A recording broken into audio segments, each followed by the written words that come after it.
નમસ્તે વિદ્યાર્થી મિત્રો, ગુડ મોર્નિંગ। આપણે ભણી રહ્યા છીએ ચેપ્ટર 6 ધોરણ 11 કાર્ય ઉર્જા પાવર। એમાં કેટલાક દાખલા બાકી છે સ્વાધ્યાયના, એ આપણે લઈએ। મિત્રો વિડીયો જોજો, ગમે તો લાઈક કરજો, કોમેન્ટ કરજો અને તમારા મિત્રોને શેર કરજો। મારી જે YouTube ચેનલ છે એને સબસ્ક્રાઇબ કરજો। હવે આપણે આગળનો દાખલો ગણીએ મિત્રો।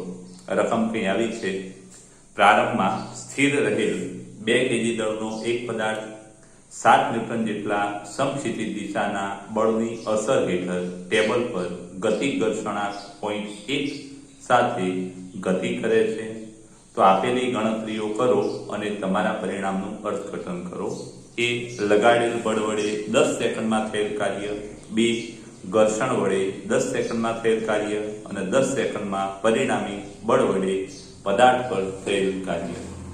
તો ખાસ યાદ રાખજો મિત્રો કે એક આકૃતિ દોરીને આ વાત આપણે સમજાવીએ કે માનો કે કોઈ પદાર્થ છે, બ્લોક છે, અને બ્લોકનું વજન બળ અધો દિશામાં હોય મિત્રો, અને લંબ બળ ઉર્ધ્વ દિશામાં હોય। લંબ બળ mg જેટલું હોય। ખાસ યાદ રાખજો, સમક્ષિતિજ સપાટી પર કોઈ પદાર્થ હોય તેમાં લંબ બળ અને વજન બળ સરખા હોય, પછી એના પર આ દિશામાં 7 ન્યૂટનનું બળ લગાડવામાં આવે છે મિત્રો। બળ F = 7 ન્યૂટન, 7 ન્યૂટનનું બળ લગાડવામાં આવે છે। અને ઘર્ષણ બળ છે એ વિરુદ્ધ દિશામાં છે। ઘર્ષણ બળ હંમેશા વિરુદ્ધ દિશામાં જ હોય મિત્રો। અને ઘર્ષણ બળ છે એ આપણે લાલ કલરથી બતાવીએ, મ્યુ n। ગતિક ઘર્ષણ છે F કે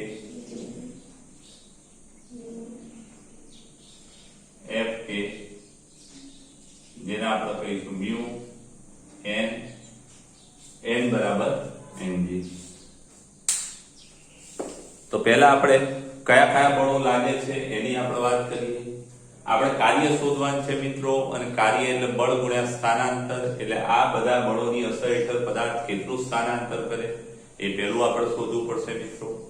તો એ સ્થાનાંતર શોધવા માટે પહેલી વાત કે કેટલા કેજી નો પદાર્થ છે, સાઈડમાં ડેટા લખી દઈએ મિત્રો। m બરાબર 2 kg। ગતિ ઘર્ષણાંક કેટલો છે, મ્યુ k। મ્યુ લખશું તો પણ ચાલશે મિત્રો। ગતિ ઘર્ષણાંક 0.1 છે। આને મ્યુ કે કેવું હોય તો કહી શકાય, ખાલી મ્યુ પણ લખાય મિત્રો।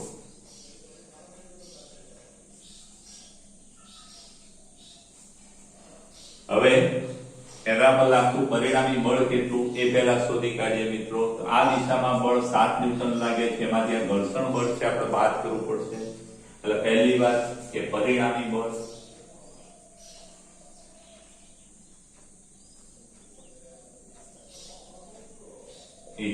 શું થાય તો કે F માઈનસ ઘર્ષણ બળ। F કેટલું 7 ન્યૂટન, પછી લખીએ ઘર્ષણ બળ કેટલું mu k n। F minus mu k n। ઘર્ષણ બળ અલગ આપણે શોધવું હોય તો પણ શોધી શકીએ, મ્યુ k અને n બરાબર કેટલા,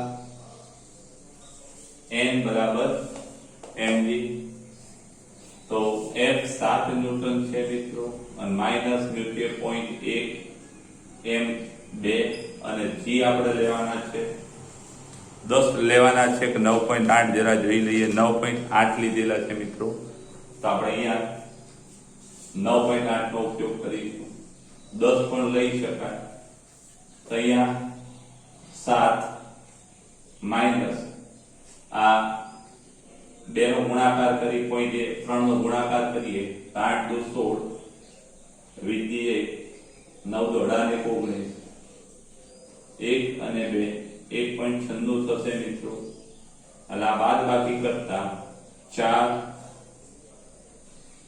0 6 માંથી 1 5, એટલે આટલું પરિણામી બળ થશે મિત્રો। આ પરિણામી બળ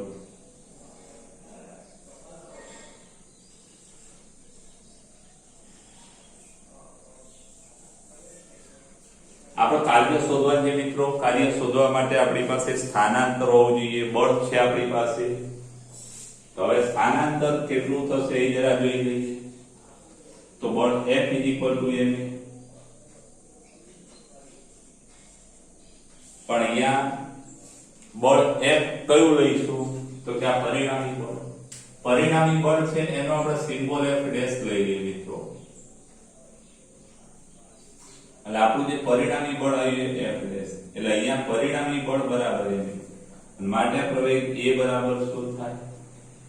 તો કે પરિણામી બળ ભાગ્યા દળ. એને મિત્રો સૂત્રનો કરતા બનાવીએ. બીજું કઈ કર્યું નથી આમાં.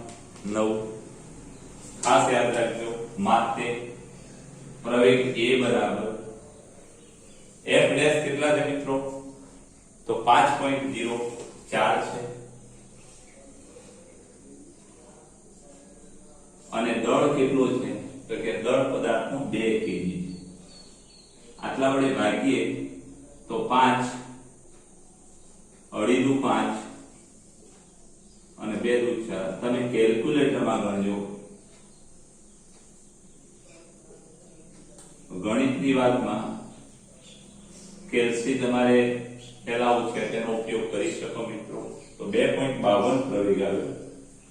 તો આ પ્રવેગના આધારે કેટલું સ્થાનાંતર કરશે એ આપણે શોધી કાઢીએ મિત્રો.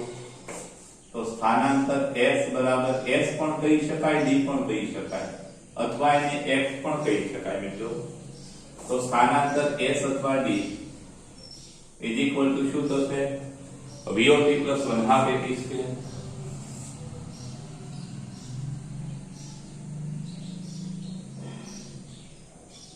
એક દૂતીયાંશ 10 સેકન્ડમાં આપણે બધી વાત કરવાની છે. T = 10 second. તો અહીંયા પદાર્થ શરૂઆતમાં સ્થિર છે એટલે V00 વત્તા 1/2 2.52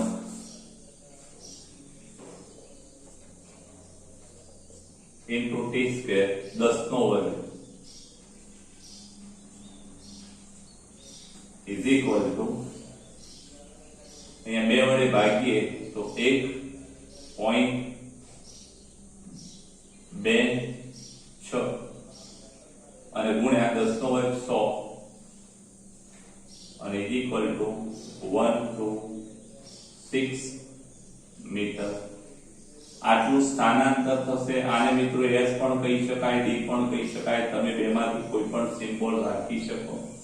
દર્પણમાં S છે મિત્રો. આ એક મહત્વની રાશિ આપણે મેળવી કાઢી. હવે દરેક બાબત મેળવીએ. હવે આપણે એ ગણીએ છીએ મિત્રો. આટલું મેળવ્યા પછી એમાં આપણને શું કહે છે કે લગાડેલ બળ વડે 10 સેકન્ડમાં ખાલી 10 સેકન્ડમાં સ્થાનાંતર આટલું છે મિત્રો. અને લગાડેલ બળ કેટલું છે? લગાડેલ બળ એટલે આ બાહ્ય બળ એટલે એ લગાડેલ બળ વડે થયેલું કાર્ય.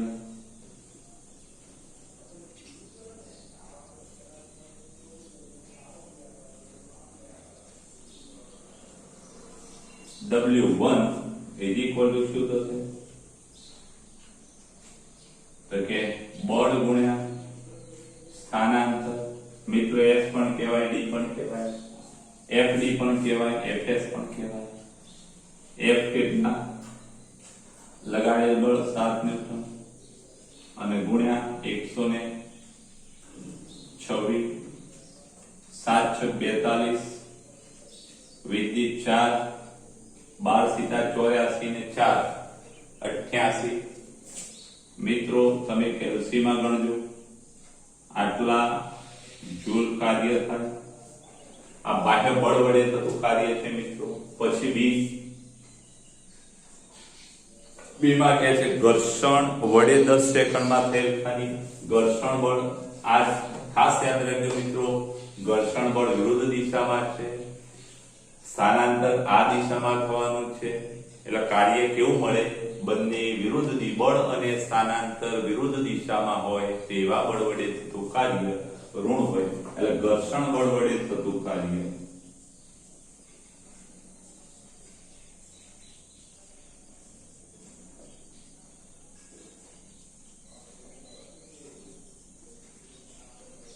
W2 કેટલું?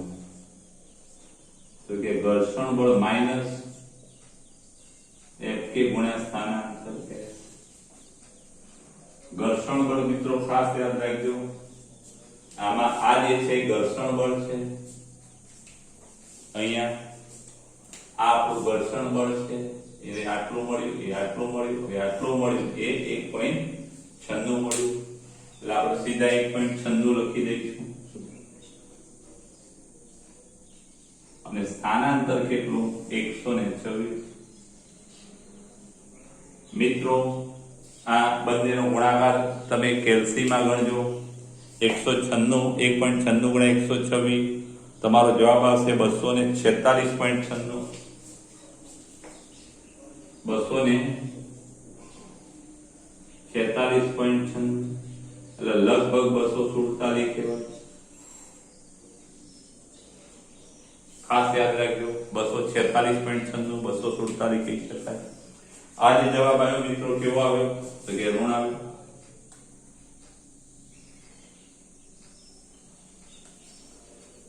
હવે સી કે છે પરિણામી બળ વડે છેદ કરીએ.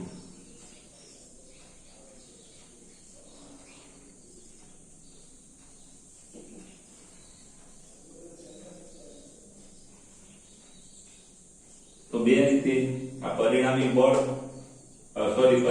બળ અને ગુણ્યા સ્થાનાંતર આ બેનો ગુણાકાર કરી પણ લાવી શકાય, અથવા આ કાર્યમાંથી આ કાર્ય આ બંનેનો સરવાળો કરી પણ લાવી શકાય. કાર્ય W બરાબર શું છે? W1 વત્તા W2. W1 કેટલા? 882 અને માઈનસ 247 અને આ બંનેની બાદબાકી કરતા તમારો જવાબ આવશે 635.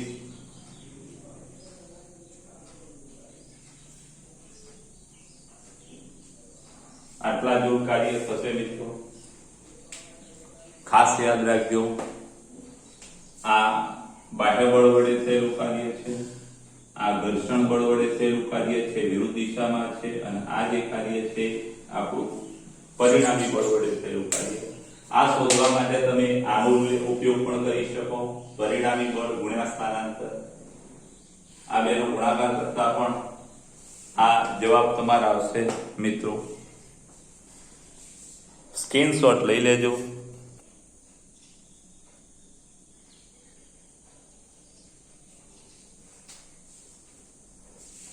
નમસ્તે મિત્રો, એના પછીનો દાખલો તો સ્વાધ્યાય 6.3.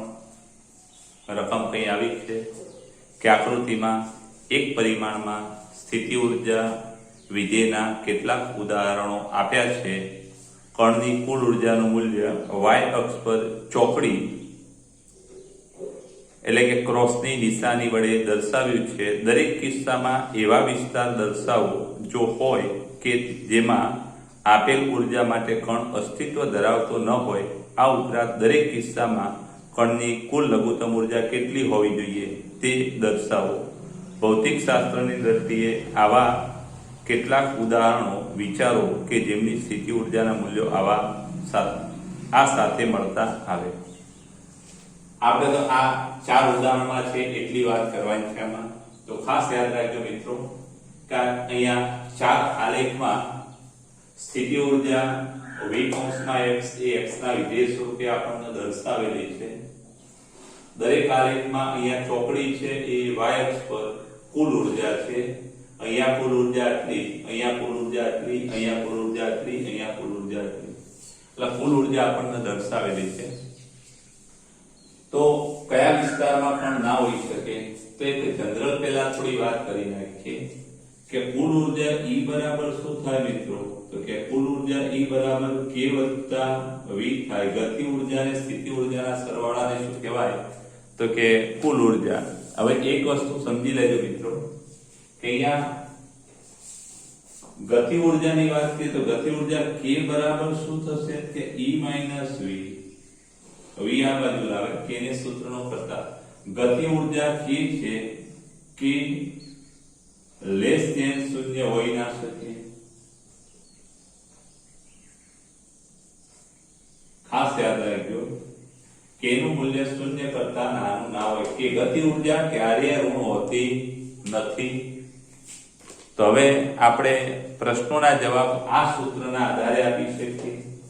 તો અહીંયા મિત્રો ખાસ યાદ રાખજો, કુલ ઉર્જા આટલી છે, કુલ ઉર્જા આટલી છે અને એ પછીના વિસ્તાર માટે સ્થિતિ ઉર્જાનું મૂલ્ય આટલું છે. જો સ્થિતિ ઉર્જા આટલી છે તો કુલ ઉર્જા કરતા સ્થિતિ ઉર્જા વધુ છે. એથી પછી x નું મૂલ્ય એ કરતા મોટું લો તો x નું મૂલ્ય એ કરતા મોટું લેવામાં આવે તો કુલ ઉર્જા કરતા સ્થિતિ ઉર્જા મોટી છે. કુલ ઉર્જા કરતા સ્થિતિ ઉર્જા મોટી હોય તો ગતિ ઉર્જા ઋણ મળે અને ગતિ ઉર્જા ઋણ મળે તો એવા વિસ્તારમાં કણ હોઈ ના શકે. એટલે ખાસ યાદ રાખજો કે આ વિસ્તારમાં કણ ના હોઈ શકે. ના હોઈ શકે એ વિસ્તારને હું ખાલી ખરું કરું છું. અહીંયા લખીએ કયા વિસ્તારમાં કણ ના હોઈ શકે તો કે x ગ્રેટર ધેન a માટે k લેસ ધેન 0 મળે માટે આ વિસ્તારમાં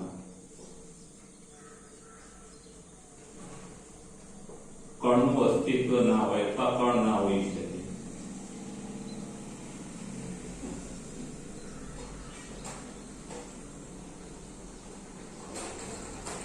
પછી મિત્રો b, તો b માં તમે જુઓ કઈથી આપણે ચાલુ કરીએ તો કુલ ઉર્જા કરતા સ્થિતિ ઉર્જા વધુ જ છે, એના કરતા વધુ છે, એના કરતા વધુ છે. એટલે બધા જ વિસ્તારમાં અહીંયા કુલ ઉર્જા કરતા સ્થિતિ ઉર્જા મોટી છે. એટલે અહીંયા આપણે એમ કહી શકીએ કે અહીં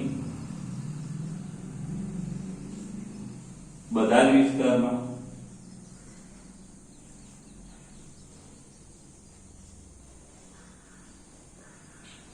કે લેસ ધેન 0 હોવાથી ગતિ ઉર્જા કે હોવાથી કણ કોઈ પણ વિસ્તારમાં હોઈ ના શકે.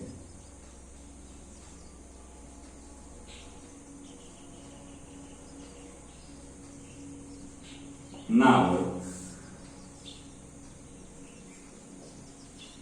અથવા અસ્તિત્વ ધરાવે નહીં. અહીંયા જરા જુઓ તો અહીંયા a થી નાના મૂલ્ય માટે આ a મૂલ્ય છે મિત્રો, આ a અને b. a કરતા નાના મૂલ્ય માટે ગતિ ઉર્જા કરતા સ્થિતિ ઉર્જા મોટી છે અને b કરતા મોટા મૂલ્ય માટે. એટલે ખાસ ધ્યાન રાખજો અહીં હવે આ વાક્ય નથી લખતા તો અહીં કયો વિસ્તાર તો અહીં x લેસ ધેન a અને x greater than b, a થી નાના મૂલ્યો અને b થી મોટા મૂલ્યો માટે કે લેસ ધેન 0 થાય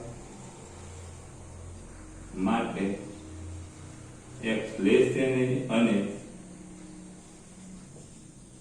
b આગળ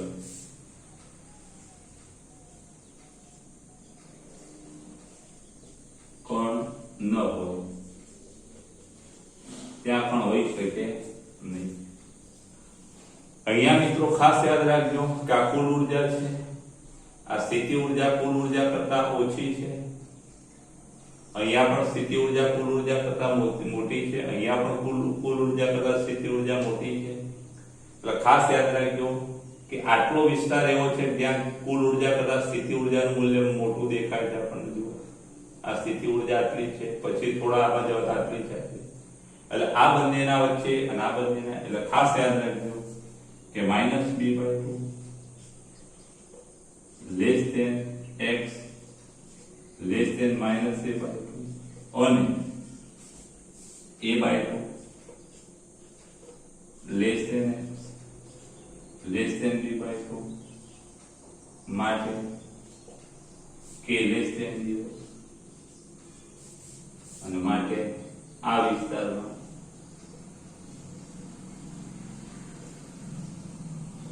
કણ ના હોય છે.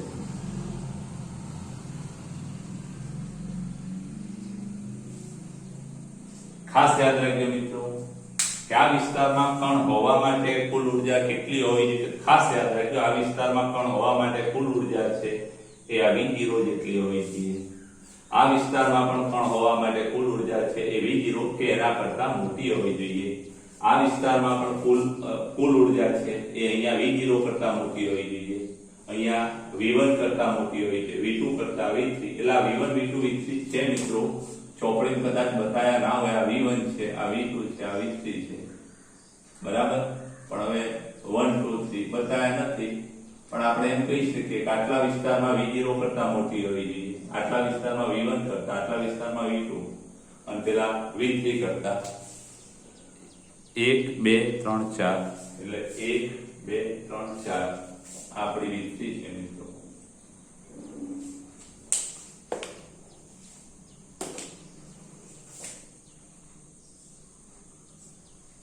એટલે V1 V2 V3 A B C અને D. આ એક વસ્તુ મિત્રો ખાસ યાદ રાખજો. આ અહીંયા આના કરતા મોટી ઉર્જા હોવી જોઈએ, અહીંયા આના કરતા આટલા વિસ્તારમાં, અહીંયા આના કરતા, અહીંયા આના કરતા, અહીંયા આના કરતા અને અહીંયા V0 કરતા. ખાસ યાદ રાખજો. આનો માત્ર સમજી લેજો, ગોખવા નહીં બેસતા. સ્ક્રીનશોટ જરા લઈ લેજો. અહીંયા એક વાત અહીંયા બાકી રહી ગયા. અહીંયા આ બાજુ છે ને એથી પછી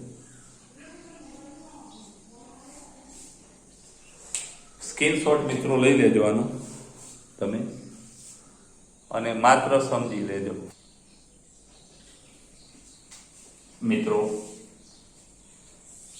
આ એક રેખીય સરળ આવર્ત ગતિનો એક દાખલો ભણીએ પહેલા એક જરા સમજાઈ દઉં હું તમને કે રેખીય સરળ આવર્ત દોલન એટલે આ રીતે દોલન કરતું કોઈ તંત્ર છે.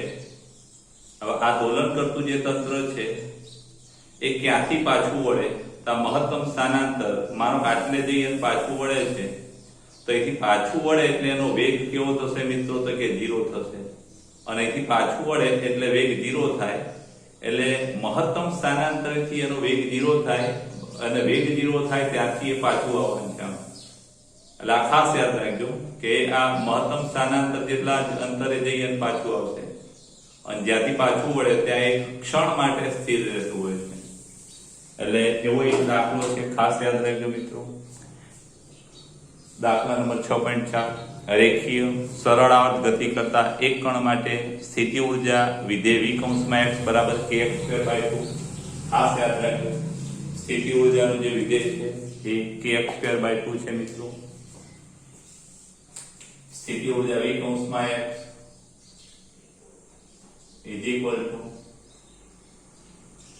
આ સમીકરણ મુજબ સ્થિતિ ઉર્જાનું વિધેય છે જ્યાં k દોલનનો બળ અચળાંક એટલે કે સ્પ્રિંગ અચળાંક છે k 0.5 છે.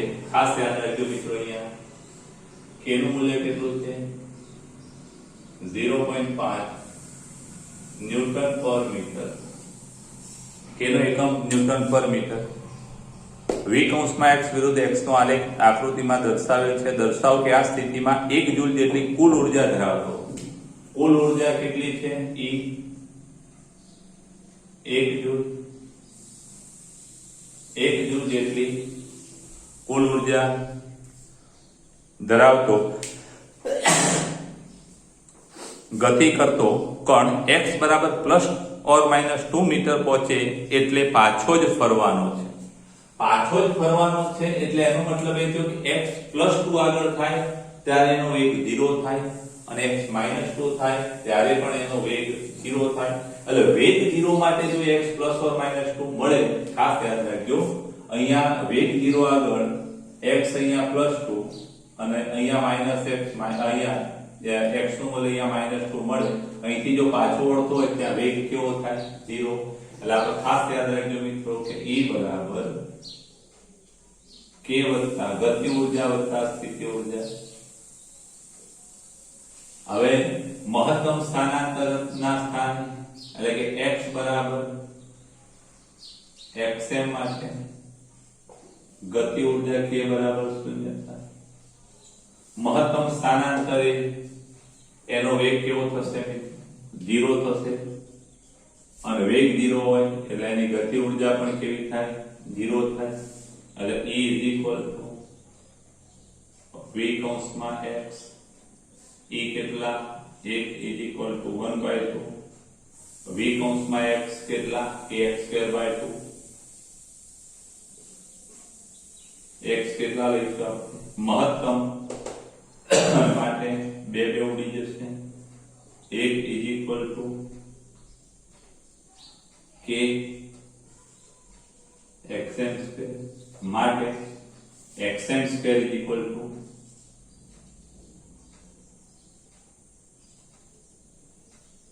એકના છેદમાં k અને માટે xn² is equal to એકના છેદમાં k કેટલા તો કે k 0.5 અને માટે xn નો વર્ગ એક મિનિટ મિત્રો આ બગડો નહીં આવે 1/2 આ kx²/2 છે એટલે અહીંયા 2 રહેશે મિત્રો એટલે એ 2 અહીંયા આવશે એટલે 2 ભાગ્યા k થશે મિત્રો આપણી ભૂલ છે સોરી 2 ભાગ્યા 0.5 2 ભાગ્યા k 2 ભાગ્યા 0.5 2 ભાગ્યા 0.5 4 થશે અને 4 નું વર્ગમૂળ શું થાય તો કે ±2 ખાસ ધ્યાન રાખજો એટલે ગતિ ઉર્જા શૂન્ય થાય ત્યારે એનો xm છે એ ±2 છે એટલે ±2 આગળથી એ પાછો પડશે માટે ±2 મીટર આગળથી આ ગોલક પાછું ફરે